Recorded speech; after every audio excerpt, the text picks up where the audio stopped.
तो hello my dear students, क्या हाल चाल, कैसे आप लोग। उम्मीद करता हूँ कि आप सारे बहुत ही बढ़िया होंगे। एंड आज जो बात करने वाले हैं वो हम क्लास 10th के मैथ्स सब्जेक्ट के फर्स्ट चैप्टर, जो चैप्टर है रियल नंबर, उसकी हम लोग बात करने वाले बेटा। ठीक है, तो सबसे पहले समझ लेते हैं कि रियल नंबर होता क्या है। देखो, इस वीडियो के अंदर जो है वो मैं सिर्फ आपको कंसेप्ट बताऊंगा और एग्जांपल्स की जरूरत पड़े तो हम एग्जांपल्स लेंगे। बाकी हम एक्सरसाइज सॉल्व नहीं करने वाले, सिर्फ आपको कंसेप्ट समझना है। ठीक है, तो आओ सबसे पहले समझ लेते हैं कि रियल नंबर क्या होता है। भाई देखो, रियल नंबर जो है दो पार्ट में डिवाइड होता है। एक होता है रैशनल नंबर, ठीक है, एक होता है रैशनल नंबर, एक होता है इररेशनल नंबर। ठीक है, अब रैशनल नंबर जो है उसे हम क्या लिखते हैं बच्चा, उसे हम क्या लिखते हैं, वो नंबर जो है, किसी भी नंबर को हम p अपॉन क्यू फॉर्म में लिख सकते हैं और वहां पे q जो है वो क्या होगा, नॉट इक्वल टू जीरो होगा, है ना, नॉट इक्वल टू जीरो होगा। ठीक है, दूसरी चीज, इर्रेशनल नंबर उसका अपोजिट है। क्या होता है कि भाई जो नंबर है वो p अपॉन क्यू फॉर्म में नहीं रहेगा, p अपॉन क्यू फॉर्म में नहीं रहेगा। बहुत सिंपल चीज है, बहुत सिंपल डिफरेंस है कि भाई एक है जहाँ पे हम किसी भी नंबर को जो है वो p अपॉन क्यू फॉर्म में लिख सकते हैं, दूसरी जगह पे हम इर्रेशनल नंबर के अंदर p अपॉन क्यू फॉर्म में नहीं लिख सकते हैं। अब रैशनल नंबर के अगर अगर मैं बात करूं तो और कौन सी चीजें हैं जो रैशनल नंबर के अंदर आती है, तो सबसे पहले जो है बेटा नेचुरल नंबर आता है ना। कौन सा नंबर आता है, नेचुरल नंबर आता है। दूसरा जो है वो कौन सा आता है बेटा, होल नंबर आता है। ठीक है, तीसरा जो है वो क्या आता है, इंटीजर आता है ना। ठीक है, आप सबको पता है इंटीजर्स क्या होता है। उसके आगे जो है वो टर्मिनेटिंग डेसिमल एक्सपांशन भी आता है, टर्मिनेटिंग डेसिमल एक्सपांशन, है ना। ठीक है, टर्मिनेटिंग डेसिमल एक्सपांशन। एक आता है नॉन टर्मिनेटिंग रिपीटिंग। कौन सा आता है, नॉन टर्मिनेटिंग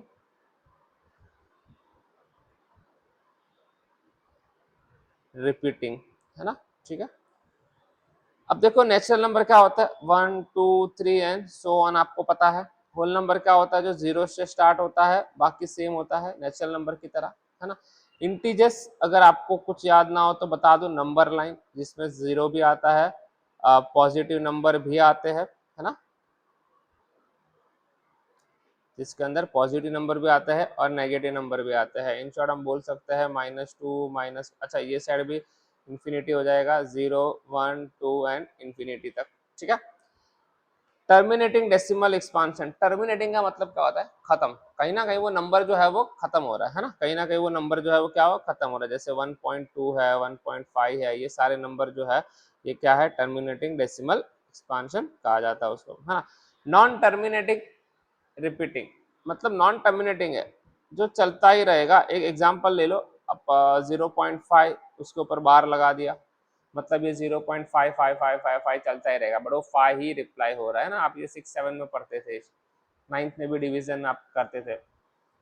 तो दूसरा, आप एक और एग्जांपल, कुछ कभी कभी ऐसा होता है ना कि सेम नंबर रिपीट होता है ग्रुप में, 36 36 36 36, है ना। तो ये होता है नॉन टर्मिनेटिंग और नॉन टर्मिनेटिंग रिपीटिंग नंबर, है ना। ठीक है, अब बात करते हैं इर्रेशनल नंबर के अंदर। तो इर्रेशनल नंबर के अंदर मैंने कहा कि वो number p upon Q form में नहीं होना चाहिए, है ना, पहली चीज। या तो आप याद रख सकते हो कि भाई जिसका परफेक्ट स्क्वायर रूट ना हो, क्या हो, जिसका परफेक्ट स्क्वायर रूट नहीं हो, स्क्वायर रूट ना निकलता हो। जैसे कि 4 है तो उसका स्क्वायर रूट क्या होता है, 2 होता है ना। बट 2 का कोई स्क्वायर रूट होता है, नहीं होता है, तो उसे भी हम क्या कहते हैं, इर्रेशनल नंबर कहते हैं। तो इसके अंदर भी आता है non terminating, non repeating decimal, ये सारी चीजें आती है ना। क्या आ जाता है, एक आ जाता है नॉन टर्मिनेटिंग, मतलब ये कभी खत्म ही नहीं होता है ना। ओके, एक आ जाता है बच्चा नॉन रिपीटिंग डेसिमल, है ना, नॉन रिपीटिंग डेसिमल। मतलब आप पाई की वैल्यू ले लो 3.141, चलता ही रहेगा वो आगे, बहुत सारा नंबर कभी रिपीट नहीं होगा, नंबर कभी रिपीट नहीं होगा, है ना। जैसे 1.28754 कुछ भी चलता रहेगा, बट वो कहीं कहीं भी रिपीट नहीं होगा पूरा का पूरा नंबर्स, है ना। फिर से चलो, तो ये था एक छोटा सा बेसिक कंसेप्ट। आगे की बात करते हैं, आगे की बात करते हैं। अच्छा, एक चीज और भी नंबर में समझ लेते हैं, है ना, सारी चीजें नंबर की जो क्लियर कर लेते हैं। एक होता है प्राइम नंबर, शायद आपको पता होगा, एक होता है प्राइम नंबर, है ना। तो प्राइम नंबर क्या होता है भाई वो भी समझ लेते हैं। प्राइम नंबर क्या होता है, which has exactly two factor, है ना। क्या लिखेंगे हम लोग, which has exactly two factors, है ना। आप ये वाला टू यूज करो या ये वाला टू फैक्टर्स, मतलब हम लोग बोल सकते हैं कि वन और इट सेल्फ कौन सा नंबर हो गया, मान लो जैसे कि एग्जांपल ले लो आप, जैसे कि 2 हो गया, 3 हो गया, 5 हो गया, ये सारे नंबर ऐसे हैं बेटा जो सिर्फ और सिर्फ खुद के टेबल में आते हैं और 1 के टेबल में आते हैं। और देखो जिसका कोई नहीं होता ना उसका एक इंसान तो हमेशा होता है, वो है 1, ठीक है। तो ये चीज आप याद रखना। तो प्राइम नंबर के अंदर क्या होता है भाई कि जिसके सिर्फ और सिर्फ दो ही फैक्टर निकलते हैं, एक तो वो 1 के टेबल में आता है, दूसरा क्या होता है वो खुद के टेबल में आता है, ठीक है। उसी के अपोजिट अगर हम बात करें तो क्या कंपोजिट नंबर भी है, क्या है कंपोजिट नंबर, है ना। कौन सा नंबर है भाई, कंपोजिट नंबर है, ठीक है। तो आओ कंपोजिट नंबर क्या होता है ये भी समझ लेते हैं, ठीक है। कंपोजिट नंबर क्या होता है ना। अब इसका उल्टा भाई, अगर प्राइम नंबर था कि जिनके सिर्फ दो ही फैक्टर होते हैं, 1 और इट सेल्फ, तो इसका क्या होगा, which has more than 2 factors. क्या लिखेंगे भाई, which has more than 2 factors, है ना। 2 फैक्टर्स बरोबर है, 2 फैक्टर्स बरोबर है, ठीक है। एग्जाम्पल ले लेते हैं, एग्जाम्पल को और हम लिख सकते हैं, जैसे 4 है तो उसके फैक्टर क्या होते हैं, 2 इंटू 2 इंटू 1, 1 तो हमेशा आएगा भाई, है ना। 6 क्या होते हैं भाई, 1 इंटू 2 इंटू 3, है ना। तो जिसके दो या दो से ज्यादा फैक्टर होते हैं उसे कंपोजिट नंबर कहा जाता है। एक और चीज शायद आप लोग पढ़े होंगे, आपको याद दिला दूं, है ना। एक और चीज आपको याद दिला दूं कि 1 जो है वो प्राइम भी नहीं है और कंपोजिट भी नहीं है। 1 जो है वो क्या है, प्राइम भी नहीं है, मतलब वो प्राइम नंबर भी नहीं है और कंपोजिट नंबर भी नहीं है ना। तो ये बच्चों को याद होना चाहिए, बेसिक बेसिक चीजें हैं, आपको कभी काम आ जाती है, ठीक है ना। और 2 जो है वो क्या है, सबसे छोटा प्राइम नंबर है और it has only even prime, है ना। इवन प्राइम भी हम बोल सकते हैं, जो 2 है उसे हम क्या बोल सकते हैं, इवन प्राइम नंबर भी बोल सकते हैं, है ना। और दूसरा ये क्या है, सबसे स्मॉलेस्ट प्राइम नंबर है, बराबर है। तो ये आपको एकदम बेसिक कंसेप्ट मैंने बता दिया जो रियल नंबर चैप्टर के अंदर आपको काम आएगा, है ना। सबसे पहले मैंने आपको क्या बता दिया, रैशनल इरेशनल नंबर क्या होते हैं, natural number, whole number, integer, terminating, non terminating, repeating, है ना। उसके बाद इरेशनल में क्या होता था, उसमें भी नॉन टर्मिनेटिंग होता है, नॉन रिपीटिंग डेसिमल होता है, ये सारी बेसिक चीजें मैंने आपको बता दी। प्राइम नंबर क्या होता है, कंपोजिट नंबर क्या होता है, ये भी मैंने आपको बता दिया, है ना। अच्छा ये सारी चीजें ना पता है कब काम आएगी, जब आप एलसीएम और एचसीएफ निकालते ना तब थोड़ा बहुत ये आपको हेल्प करेगा, है ना, ठीक है। चलो आओ अब हम बात करने वाले बेटा एक थियरम है जो आपके अंदर एक स्टेटमेंट है जिसको हम पढ़ते हैं, ठीक है। तो स्टेटमेंट क्या है, actually fundamental theorem of arithmetic है, ठीक है, कि every composite number can be factorised as a product of prime and this factorisation is unique apart from the order which is a prime factor occurs. देखो बड़ा बड़ा simple चीज कही है, ठीक है, कि भाई एवरी कंपोजिट नंबर, अभी आपने ऊपर देखा कंपोजिट नंबर क्या होते हैं, है ना। कंपोजिट नंबर क्या होता है, जिसके दो या दो से ज्यादा फैक्टर होते हैं। तो इन्होंने कहा है कि एवरी कंपोजिट नंबर, क्या कहा है कि every composite number can be factorise as a product of its prime. एक एग्जांपल से समझते बेटा कि अगर कोई भी एक प्राइम अपना कंपोजिट नंबर है, जैसे मान लो 4 है, तो इसके फैक्टर क्या होंगे बेटा, 2 इंटू 2 हो गए। तो इसके जो भी फैक्टर्स है ना, इसके जो भी क्या है फैक्टर्स है, वो हर एक फैक्टर जो है ना, वो हर फैक्टर प्राइम नंबर है। क्या है वो, हर फैक्टर प्राइम नंबर है। समझ में आया। और ये जो फैक्टर होते हैं ना हर एक नंबर के, वो सबके अपने अपने यूनिक फैक्टर है, किसी के भी सेम फैक्टर नहीं होंगे। अगर 4 का 2 इंटू 2 है तो बाकी किसी भी नंबर का फैक्टर जो है वो 2 इंटू 2 नहीं आएगा, है ना, ठीक है, समझ में आ गया। So this factorisation is unique, हर फैक्टराइजेशन क्या होगा, यूनिक होगा। एक एग्जांपल ले लो आप, एक और एग्जांपल ले लो, जैसे कि आप 6 ले लो, तो इसके फैक्टर होते हैं 2 इंटू 3। देखो जो इसके फैक्टर है वो खुद भी प्राइम नंबर है और ये यूनिक है, ये सिर्फ 6 के लिए ही है, बाकी किसी नंबर के लिए नहीं है। अच्छा आप 12 लिखोगे तो आप क्या लिखोगे, 2 इंटू 3 इंटू 2 लिखोगे, बट इसमें 2 × 3 × 2 आ रहा है, सिर्फ 2 × 3 नहीं आ रहा है, ठीक है। तो ये कंफ्यूजन नहीं होना चाहिए, समझ में आया बच्चा, ठीक है। तो ये इस फैक्टराइजेशन का बहुत सिंपल मीनिंग था। और अपार्ट फ्रॉम इट्स ऑर्डर, मतलब ऑर्डर मैटर नहीं करता है, मतलब अगर किसी बच्चे ने इसमें तो 2 × 2 सेम नंबर हो जाएगा, है ना। अगर किसी बच्चे ने 2 × 3 लिखा या किसी ने 3 × 2 लिखा, भाई ऑर्डर से कोई मतलब लेना देना नहीं है, ऑर्डर से कोई मतलब हमें नहीं है, ठीक है। चलो आओ एक और चीज देखते हैं कि यहाँ पे आपको एक और चीज है, एक थियरम है, ठीक है। थियरम नहीं है एक्चुअली, ये एक फॉर्मूला है, क्या है भाई, HCF, ठीक है, HCF into LCM is equal to product of two number, क्या है, प्रोडक्ट ऑफ टू नंबर। तो कभी कभी आपको ऐसा भी लिखा हुआ मिलेगा, HCF ब्रैकेट में A, B into LCM bracket में A, B is equal to product of two number. पर कहने का मतलब क्या है, इसका प्रूफ आपको पूछा जाता है, इसका क्या पूछा जाता है, आपको प्रूफ पूछा जाता है ना।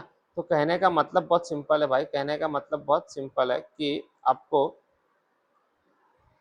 इस फॉर्मूला आना चाहिए, और इसके लिए आपको कंसेप्ट होना चाहिए, HCF निकालना आना चाहिए, और क्या निकालना आना चाहिए, LCM निकालना आना चाहिए। देखो HCF के लिए एक बहुत अच्छी सी चीज बताता हूँ, जो सबसे छोटा पावर होता है ना, जो सबसे छोटा पावर होता है वो होता है HCF, है ना। सबसे छोटा पावर दोनों नंबर के बीच अंदर जो सबसे छोटा पावर होता है ना, वो होता है HCF, ठीक है। और LCM क्या होता है, बड़ी पावर, है ना, कौन सी, बड़ी पावर। एक चीज याद रखना, एक चीज याद रखना, है ना, आपको ऑटोमेटिकली पता चल जाएगा। मान लो एक एग्जांपल ले लो भाई कि कोई एक नंबर है, जैसे मान लो हमने एक ले लिया नंबर 2⁴ इंटू 5 है, और एक हम नंबर ले लेते b जिसके फैक्टर है 2⁴ इंटू 5⁵2। या तो एक काम करते हैं, ये एक मिनट इसको चेंज करते, रुको।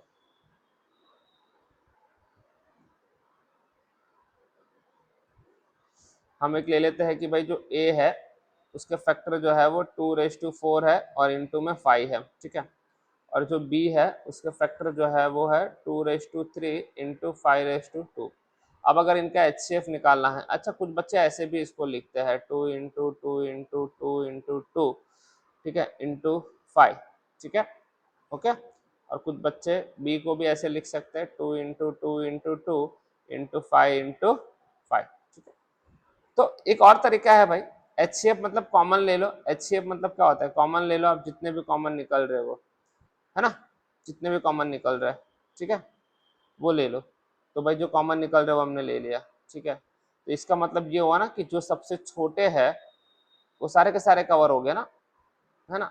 और एलसीएम में क्या करते थे, जो कॉमन आ गए उसके अलावा जो बच जाएंगे वो वाले नंबर, है ना, मतलब ये तो 3 तो भाई कॉमन में चले गए, फिर जो बच गया ये भी सारे हम एलसीएम में डाल देते, है ना, यही बात होती थी, है ना। तो कहने का मतलब क्या है कि अगर आपको एक और शॉर्टकट तरीका याद रखना है, तो भाई इस नंबर के अंदर अगर आपको HCF निकालना है, क्या निकालना है, HCF निकालना है, तो बड़ा आसान है, क्या लिख दोगे आप, मैंने क्या कहा, HCF मतलब छोटा पावर, छोटा पावर 2 का क्या है, 2⁵3 है, और 5 का क्या है, 5 खुद है।